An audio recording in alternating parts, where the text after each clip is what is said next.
The recent allegation of an inappropriate financial transaction made against Prophet Dr. Emmanuel Omale and Divine Hand of God Ministries has taken an interesting dimension, further proving that those allegations were completely false and baseless. First City Monument Bank, FCMB, has apologized to the prophet for lying against him. A letter conveying the apology and stating that no such payment was ever made into the Divine Hand account has triggered off reactions from the Nigerian public and the press. Right now, FCMB is now telling us that at no point in time did they put such transaction to Omale. What is happening? Can this be a coincidence, or this kind of seems to be the kind of setup? I don't know.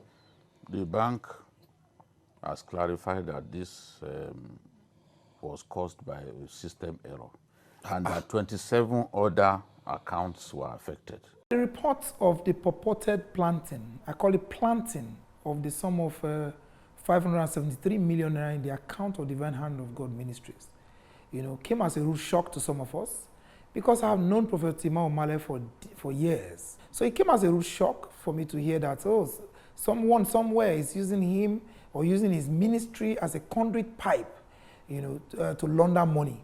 It's not only preposterous, but it's tenaciously wicked for anybody to even contemplate such an idea. The apology by FCMB also raises questions about the motive of the accusation in the first place. What kind of error is that? Because that kind of blunder is enough to cause religious crisis in Nigeria.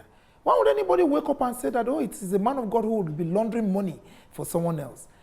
What is the conjecture? Where is that coming from? Is it because, why should maybe a Muslim Ibrahim Magu be associated with a man of God in the standing of Prophet Emmanuel Omale? Is that the question? Is that the issue? Many questions indeed, including issues bordering on the conduct of the bank and the monitoring authorities. The question then again is, why did it take this long? Why didn't NFIU at that time do something? We didn't see NFIU do anything. Was this left for an opportune moment so that it could be used against someone? If that was the plan, then it is wrong. I also want to ask, the bank coming now to say this was done in error. Did the bank itself report to the NFIU that, what we earlier raised an alarm over, that so amount hit this account, it was actually an error? Are there records that the bank reported back to NFIU that we made a mistake? Why did the bank itself wait till a time like this to tell us it is an error? The respondents also used the opportunity to comment on the long-standing integrity of Prophet Omale and the need for people to refrain from the ungodly habit of running down men of God just for the fun of it. The bank cannot just wake up and say, we have apologized. No, that's why I use Psalm 51 verse 17. Contrition, confession, it goes with remorse. And how do you show the remorse? It's not by just waking up and saying, we have apologized on the pages of newspaper. Do you know how many souls may have been lost? Do you know how many years it took this young man to build the faith of the number of thousands of followers that he has all over the world? How can you make such an error that will lead to the demeaning and denigration of the name of a man, his wife, and his ministry, as well as the integrity of the members?